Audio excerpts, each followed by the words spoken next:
गुरुजी, आप भी बताते हैं और सभी बताते हैं कि संग्रह की वृत्ति दुःख देती है, लेकिन फिर भी ये वृत्ति से हम छूट नहीं पाते हैं। इसका क्या उपाय है?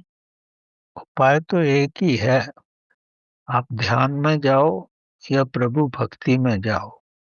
ये जब ध्यान में जाओगे या प्रभु भक्ति में जाओगे तो आप पर प्रभु पर पूरा विश्वास हो जाएगा कि प्रभु मेरे को कष्ट दे ही नहीं सकता। जब वो अवस्था आपकी आ जाएगी तो फिर आप संग्रह पे या ना संग्रह करने पे विश्वास ही नहीं करोगे, क्योंकि करने वाला तो सब प्रभु है।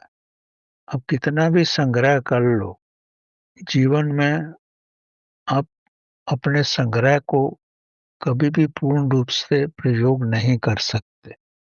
या कुछ अकस्मात घटना हो जाए तो भी खत्म हो जाता है सब कुछ।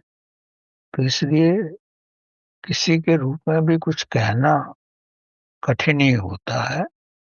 तो अगर आप इस वृत्ति से ऊपर उठना चाहते हो तो प्रभु में पूर्ण रूप से डूब जाओ, और जो प्रभु करे वो सब ठीक है। लेकिन उस अवस्था में आने के लिए तो बूंद को सागर में मिलना पड़ेगा ना। जब बूंद सागर में मिलना ही नहीं चाहती तो उसको सागर का आनंद कैसे आएगा। जैसे मैंने बहुत पहले एक कथा आपको सुनाई थी कि दो शिष्य मित्र थे। तो गुरु ने उनको बुलाया कि भाई मैं बीमार हूं, मेरे को देखने आ जाओ। तो एक मित्र तो धन अपने पास रखता था, दूसरा बिल्कुल भी धन नहीं रखता था। जब वो जाने लगे तो रास्ते में एक नदी आती थी। जब नदी के किनारे पहुंचे तो केवट ने बोला कि अगर नदी क्रॉस करनी है तो मैं 5 रुपए लूंगा। उस समय 5 रुपए बड़ी रकम होती थी। तो दोनों एक दूसरे की शक्ल देखने लगे। एक मित्र के पास तो कुछ था ही नहीं, वो तो पैसा रखता ही नहीं था। तो दूसरे ने कहा अब मेरा धन ही काम आएगा। तो 5 रुपए देके नदी क्रॉस कर ली।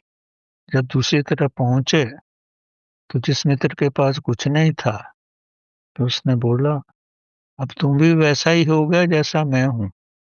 दोनों के पास कुछ नहीं है, तो कुछ ना होने पे ही तो हम नदी क्रॉस कर सके। तब गुरु के पास पहुंचे तो गुरु से उन्होंने यही प्रश्न किया, एक पैसा रखता है एक नहीं रखता, तो क्या उचित है। तो गुरु ने यही उत्तर दिया, पहले सब रखो, फिर समय आने पे उसको छोड़ दो। जब रेल पे स्टेशन से आप कहीं जाना चाहते हो, पहले गाड़ी पे बैठते हो, जब आपका स्टेशन आता है तो उसको छोड़ देते हो। तो धन रखना भी जरूरी है और धन को छोड़ना भी जरूरी है, उसके साथ चिपक के नहीं रहना। तो यही है, अगर आपके पास जो भी है, समय आने पे उसको छोड़ दो, उसको या उसका प्रॉपर यूज कर लो। भाई यही विधि है, और तो कुछ नहीं।